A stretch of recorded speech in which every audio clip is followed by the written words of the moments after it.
Bonjour à tous et merci de suivre désormais votre magazine d'actualité internationale ailleurs dans le monde sur les antennes de la RTI 1.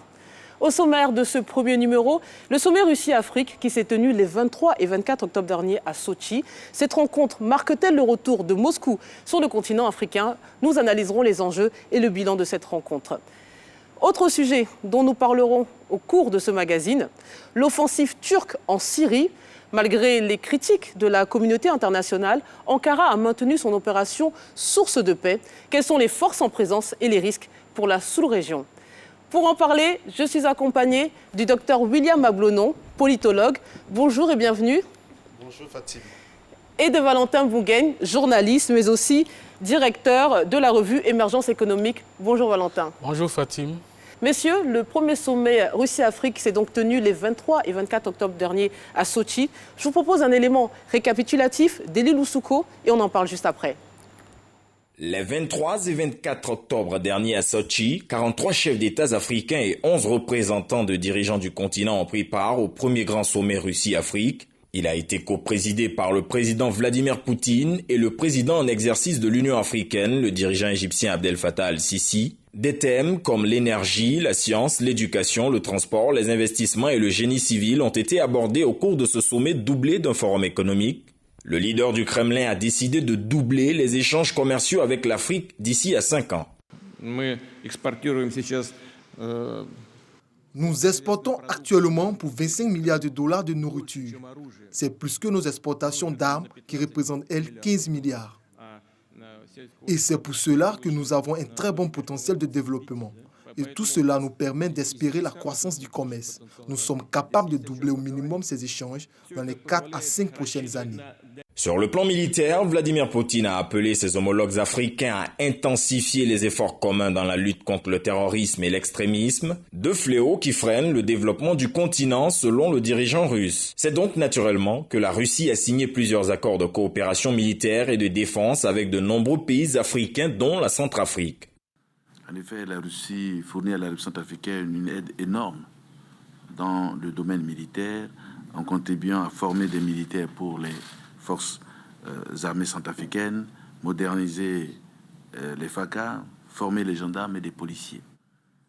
Nous espérons que la Russie continuera à assurer la formation des militaires, y compris des officiers, pour l'armée dans les universités militaires en Russie.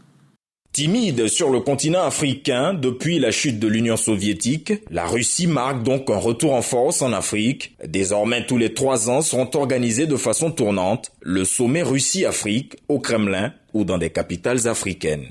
Alors, les 54 États africains étaient présents pour ce sommet, dont 43 représentés par leurs chefs d'État ou de gouvernement. Quel est le bilan politique de ce premier sommet Russie-Afrique? Valentin Bougueigne. Je pense que c'est un bilan assez positif pour Moscou. Pour Moscou qui opère, comme vous l'avez si bien souligné tout à l'heure, son grand retour sur le continent africain. C'est vrai que ce grand retour est très souvent beaucoup plus fantasmé que réel en réalité, parce que c'est un retour, on va dire, comme les autres. Mais au moins sur le plan politique, c'est un signal fort avec la tenue de ce sommet inédit dans sa forme, puisque là, vous l'avez souligné également, c'est carrément une quarantaine de chefs d'État et de gouvernements africains qui ont répondu présents. Et lorsqu'on sait que même pour certains sommets de l'Union africaine, on n'obtient pas un tel quorum de chefs d'État, eh bien je pense que c'est déjà un bilan bilan politique positif pour la Russie. Maintenant, au niveau de l'Union africaine, on peut l'espérer, puisque tous les chefs d'État étaient là et que le président en exercice de l'Union africaine, également l'Égyptien Al-Sisi, était présent, a coprésidé d'ailleurs ce premier sommet avec le président russe. Eh bien, on peut espérer qu'il en sorte une vraie mobilisation politique pour faire en sorte que les résolutions qui sont sorties de ce sommet soient suivies d'effets, notamment sur la question sécuritaire. Alors, il y a le bilan politique que vous venez de faire, il y a aussi le bilan économique de ce sommet, puisque en marge, il y avait un forum économique. Et certes, la Russie a annoncé vouloir doubler ses échanges avec l'Afrique d'ici à 5 ans, mais il n'y a pas eu vraiment d'annonce, on va dire, majeure. Quel est le bilan économique de cette rencontre ? Alors, ce sommet était-il fait pour avoir un bilan économique? Je ne pense pas. Je pense que l'objectif était d'abord d'ordre communicationnel. C'était d'abord d'inquiéter ceux qui se considéraient comme les partenaires traditionnels de l'Afrique ceux qui pensaient qu'ils étaient dans leur précaré et qu'ils étaient dans des positions confortables. Et en la matière, je pense que la Russie a réussi parce que l'exploit de faire tenir un tel sommet à un moment où la communauté internationale est pratiquement un peu perdue parce qu'on ne sait pas trop qui gouverne le monde désormais. Donc je pense que la Russie a donné un signal très fort à toute la communauté internationale et aux partenaires traditionnels. Alors d'un point de vue économique, quel peut être le bilan? Pour l'instant, il n'y a pas de bilan et il ne saurait y en avoir dans l'immédiat. Il faudra peut-être attendre que des promesses de partenariat économique se concrétisent. Mais dans l'état actuel des choses, le bilan est purement politique. Et est-ce que ça peut aller au-delà? Je ne pense pas non plus. Alors, Valentin, est-ce que, comme Dr Abledon, vous interprétez ce sommet comme une démonstration de force? Je suis un peu plus nuancé sur le sujet parce que, en réalité, c'est ce que Moscou recherche aujourd'hui, au-delà des aspects politiques, c'est l'aspect économique.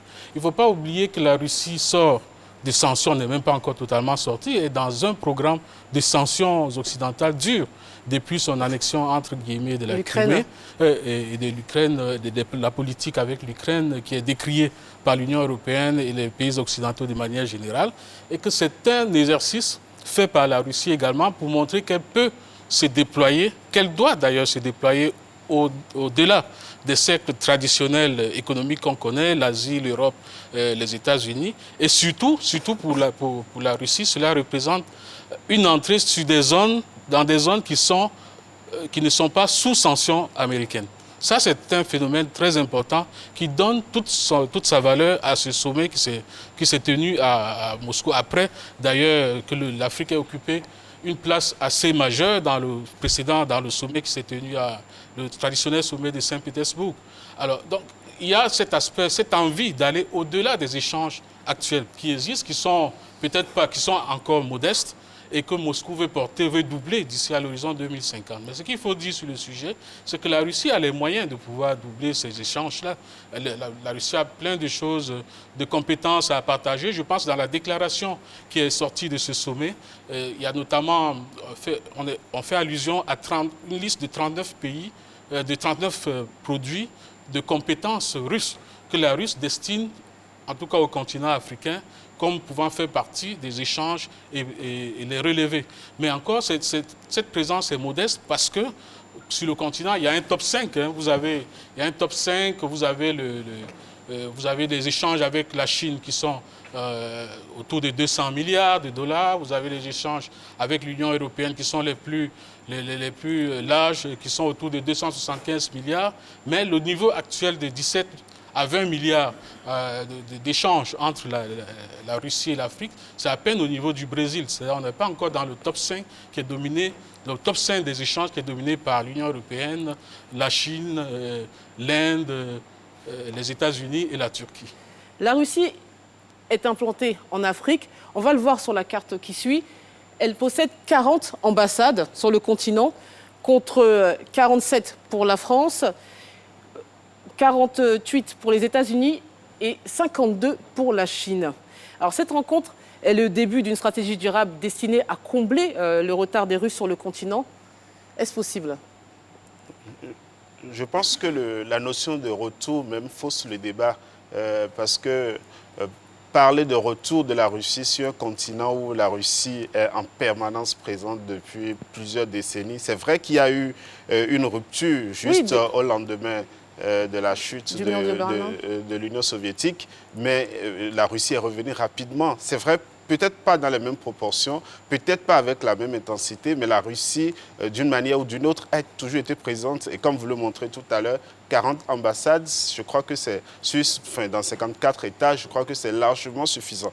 C'est pourquoi la notion de retour n'est pas très appropriée. Et c'est pourquoi la lecture qu'on doit faire de ce sommet doit être suffisamment nuancée, parce qu'il ne faut pas non plus rester dans les fantasmes, parce que ce sommet ne change pratiquement rien pour les relations entre la Russie et l'Afrique. En tout cas, en l'état, pas du point de vue économique, encore moins du point de vue militaire, parce que l'Afrique n'est pas un no man's land. Ce n'est pas une terre où il n'y a rien, où la Russie vient en conquérant. Ce n'est pas vrai. Donc, ce n'est qu'un début. La Russie fait des tentatives pour décupler ses positions en Afrique, pour renchérir peut-être un certain nombre d'acquis, mais pour autant, on ne peut pas penser que l'Afrique est devenue désormais russe. On n'en est pas là. Alors justement, on a le sommet Europe-Afrique, Chine-Afrique, Japon-Afrique, maintenant Russie-Afrique. Mais si on est tenté de se demander qui de l'Afrique ou des autres pays cités a le plus besoin de l'autre. Vous parlez des sanctions infligées par l'Union européenne et à la fois les États-Unis d'Amérique contre la Russie depuis le cas ukrainien. Qui a le plus besoin de l'autre? Ou c'est un partenariat gagnant-gagnant? Bon, en tout cas, c'est ce que chaque partenaire déclare. Chaque partenaire déclare le gagnant-gagnant. Bon, ça a été popularisé davantage avec Pékin, le gagnant-gagnant, le win-win, dont tout le monde s'y met aujourd'hui. Mais est-ce qu'à l'analyse, les deux parties gagnent de façon équivalente? Ça, j'en doute. Ne serait-ce que par le fait que en tout cas, des disparités de développement entre les deux partenaires. Vous avez d'un côté des partenaires qui imposent leur vue, qui imposent leurs lois, d'autant plus aisément qu'en face, l'Afrique se présente en note très dispersée. C'est-à-dire qu'aujourd'hui, bon, c'est vrai, à Sochi, on a eu l'Union africaine présente, mais on sait très bien que lorsqu'il faut prendre une décision commune, eh bien, les Africains, malheureusement, sont très souvent absents et vont en rang dispersé. Et tant que vous avez des pays d'à peine 10, 15, 20 millions d'habitants qui vont traiter avec la Chine ou bien avec la Russie, eh bien, ce sont des contrats forcément, des partenariats forcément déséquilibrés. Maintenant, c'est à nous, Africains, de se dire, bon, écoutez, nous sommes dans un monde aujourd'hui, et c'est une chance d'ailleurs pour l'Afrique, nous sommes dans un monde où, comparativement aux années antérieures, où on était dans un face-à-face pratiquement avec les anciennes puissances coloniales, et nous n'avions pas le choix d'autres partenaires, aujourd'hui, nous sommes dans un monde multipolaire, avec plusieurs pôles de croissance, plusieurs pôles de développement, et plusieurs pôles d'investissement potentiel. Et c'est à l'Afrique de pouvoir en tirer profit. C'est là toute la question et c'est là où il faut davantage travailler, tant au niveau de l'Union africaine qu'au niveau des regroupements régionaux africains qui étaient en grand nombre à Sochi, pour qu'il y ait désormais des voies communes, qu'on n'ait plus un face-à-face entre la Russie et un pays africain pris isolément, mais un face-à-face avec un pays et une puissance africaine en face. Est-ce que la Russie peut se démarquer justement des partenaires traditionnels? La Russie même était le seul pays au sein du Conseil de sécurité à proposer l'indépendance des pays africains. Est-ce qu'ils ne peuvent pas jouer sur cette stratégie-là pour séduire leurs nouveaux partenaires africains? Oui, mais ce ne sera pas suffisant. Parce que c'est vrai qu'au lendemain de la Deuxième Guerre mondiale, le contexte était propice à un tel discours, puisque la Russie n'a pas été une puissance coloniale. Donc, c'était facile pour la Russie de demander la décolonisation dans les États africains. Mais aujourd'hui, ce qui fonde un peu les prétentions de la Russie, c'est un contexte régional émaillé de terrorisme, de conflictualité, de sécurité. Et la Russie se dit, j'ai une expertise en matière militaire, j'ai des armes que je peux aller vendre en Afrique. Parce qu'au-delà des armes, la Russie n'a rien d'autre à vendre en Afrique. Ça, il ne faut pas se tromper là-dessus. La Russie est une moyenne puissance économique, ce n'est pas un très grand... ce n'est pas un pays... Mais qui faisait partie des BRICS. Oui, mais la Russie n'a pas aujourd'hui une puissance économique qui puisse rivaliser avec les autres États. Aujourd'hui, en Afrique, la Turquie fait mieux que la Russie en matière d'importation. Donc, je pense que la Russie est encore très loin pour pouvoir rivaliser aujourd'hui avec les grandes puissances qui sont là. Mais il est vrai que le contexte lui donne une certaine audience du fait des enjeux sécuritaires. Et en la matière, les Africains sont très demandeurs parce que nous avons Boko Haram, nous avons des conflits étatiques ou internes aux États et il faut des armes. Alors, est-ce que l'Afrique est prête aujourd'hui à se livrer encore à une prolifération des armes? Parce qu'avec la Russie, il faut s'attendre un peu à tout. Donc, nous sommes dans un contexte où je pense que les chancelleries sont quand même très bien outillées pour pouvoir gérer le cas russe avec beaucoup de sérieux, mais il n'est pas temps, enfin à mon avis, il n'est pas encore temps de se jeter dans les bras de la Russie comme le nouveau sauveur dont l'Afrique a besoin. Parce que, en réalité, s'il suffisait ou s'il fallait des sommets entre l'Afrique et des pays développés pour se développer, je pense qu'il y a très longtemps, l'Afrique serait développée. On a des relations avec toutes les grandes puissances mondiales. Et aucun pays, aujourd'hui, aucun pays n'a jusque-là été un véritable acteur du développement de l'Afrique. On a vu avec le NEPAD, personne n'était prêt à financer le NEPAD. Donc, ce ne sont pas eux qui vont développer l'Afrique. Dernière question pour Valentin Bouguel. Je voulais juste faire une observation. C'est que, bon, on a tendance en Afrique à penser... Pourquoi est-ce qu'on ne dit pas, on n'a pas peur, par exemple, des puissances qui étaient là avant?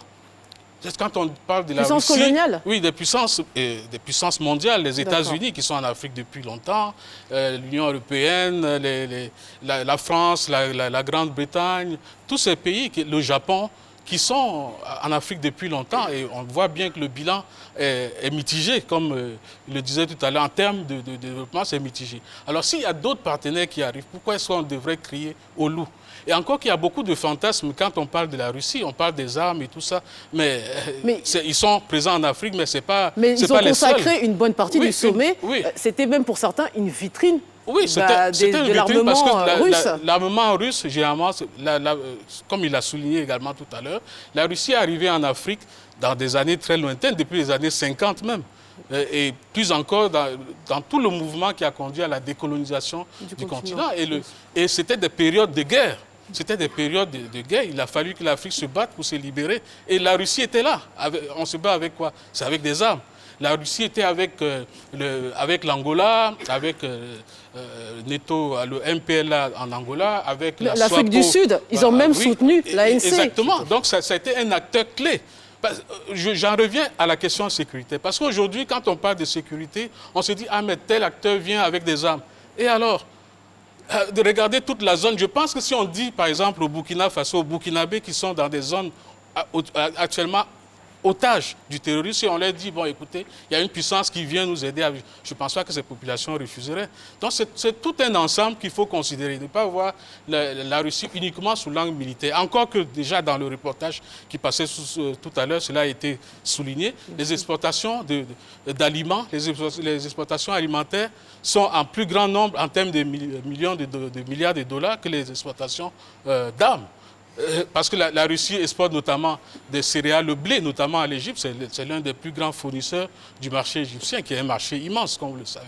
Donc il n'y a pas que les armes, il n'y a pas lieu de fantasmer sur les armes, d'autant plus que la Russie n'est pas le seul acteur ou la seule puissance à vendre des armes en Afrique. Ça vient de partout. 3/4 des pays occidentaux. Oui, ça vient de partout. C'est un exportateur parmi tant d'autres. C'est vrai qu'aujourd'hui, 40%... Mais la Russie a mauvaise presse. En tout cas, c'est l'élève le mal aimé de l'Union européenne, de l'Europe. Oui, mais pour des raisons évidentes, c'est la concurrence. C'est un acteur qui déplaît à l'Union européenne. L'Union européenne qui est par beaucoup d'endroits en déclin aujourd'hui par rapport à la Russie, qui, quoi qu'on dise, c'est vrai que ce n'est plus la puissance de l'Union soviétique d'avant, mais c'est une puissance économique, quand même parmi les plus grandes puissances économiques mondiales à l'heure actuelle, qui a des choses à proposer et qui, en raison, par exemple, de la communication faite notamment par les Occidentaux, on a tendance à penser qu'il n'y a rien de bon en Russie si ce ne sont les armes. D'ailleurs, lors du sommet, vous avez vu les contrats qui ont été, les annonces de contrats signés pour le développement de l'énergie nucléaire. C'est un secteur pour lequel la Russie est en pointe. Et nous, aujourd'hui, nous sommes le continent le plus mal électrifié, le plus sous-électrifié au monde. Nous avons besoin de l'énergie, notamment de l'énergie électrique. Et la Russie a des compétences dans ces domaines-là. Mais si on change complètement de sujet pour évoquer l'offensive turque en Syrie, après les explications d'Éric Goré. Depuis le 9 octobre, le nord-est de la Syrie est sous le feu de la Turquie. Une offensive militaire d'Ankara contre les Kurdes installés dans la région. Le président turc Recep Tayyip Erdogan, à l'initiative de l'opération Source de paix, ne compte pas s'arrêter là. Son objectif, repousser le plus loin possible du territoire turc les Kurdes, ses ennemis historiques qu'il n'hésite pas à qualifier de terroristes. Vous arrivez à y croire? Tout l'Occident s'est rangé aux côtés des terroristes et ils nous ont attaqués tous ensemble. Parmi eux, les pays de l'OTAN et les pays de l'Union européenne. Cette opération turque a pu être lancée à la faveur du retrait des soldats américains dans la région. Entre-temps, Donald Trump a annoncé une série de sanctions économiques à l'encontre d'Ankara si le régime persistait dans sa démarche belliqueuse. Devant cette offensive qu'a condamné fermement la France, Emmanuel Macron a quant à lui saisi en urgence le Conseil de sécurité des Nations Unies. Cette offensive prend le risque, d'une part, et nous le constatons d'ores et déjà sur le terrain, de créer des situations humanitaires insoutenables, et d'autre part, d'aider Daesh à réémerger dans la région. Au thème d'un accord conclu la semaine dernière entre Erdogan et son homologue russe Vladimir Poutine, la milice kurde des unités de protection du peuple devait se retirer de ses positions frontalières de la Turquie. Ce vendredi, des patrouilles conjointes avec la Russie ont commencé dans la zone frontalière en Syrie, après le retrait des forces kurdes. C'est la troisième offensive turque en Syrie depuis 2011. Pour quelles raisons? Pour Erdogan, la question kurde est primordiale. Mais en réalité, derrière tout cela, c'est un jeu de puissance régionale qui se joue. Lorsqu'on regarde un peu la zone, nous sommes dans l'une des zones les plus dangereuses de la planète parce que vous n'avez que des puissances moyennes qui sont tous dans des rivalités dont on mesure très peu les enjeux sur le monde aujourd'hui. Vous avez la Syrie, vous avez la Turquie, vous avez l'Irak dans une certaine mesure, vous avez l'Iran, l'Arabie Saoudite, etc. Donc c'est une véritable poudrière. Et chacun profite justement de la faiblesse de la communauté internationale pour continuer à se positionner et à avancer des pions. Aujourd'hui, ce que veut faire Erdogan, c'est créer une zone autour de sa frontière, ce qu'il appelle une zone de sécurité. Mais en réalité, ce qu'il veut, c'est rompre la continuité d'un peuple. C'est parce que les Kurdes vont de la Syrie jusqu'en Turquie, et puis on en retrouve en Irak et puis en Iran. Donc, ce qu'il veut faire, c'est pouvoir rompre cette continuité territoriale et mettre des peuples, donc des Syriens arabes, sur un territoire aujourd'hui occupé par des Kurdes. Donc, il est en train de vouloir redéfinir aussi bien la géographie que la sociologie du nord de la Syrie. Mais évidemment, nous sommes dans un contexte où les enjeux sont tels qu'aucune puissance étrangère aujourd'hui ne peut réagir. Alors, en 2011, dans le sillage des printemps arabes, une partie de la population syrienne s'est soulevée contre Bachar al-Assad. Ce conflit, d'abord national, est devenu une guerre internationale. Quelles sont les forces en présence et puis quelles sont les revendications de chacun? C'est devenu en fait cette guerre, on va le voir sur la carte d'après. Guerre qu'on disait être en fait des démocrates en lutte contre le pouvoir dictatorial d'Assad. Écoutez, cette guerre c'était d'abord nationale, c'était ça, et après ça s'était internationalisé. Un conflit international. Et pour quelle raison? Parce que c'est une zone, comme je le disais tout à l'heure, c'est une zone certainement très conflictuelle, mais conflictuelle pourquoi?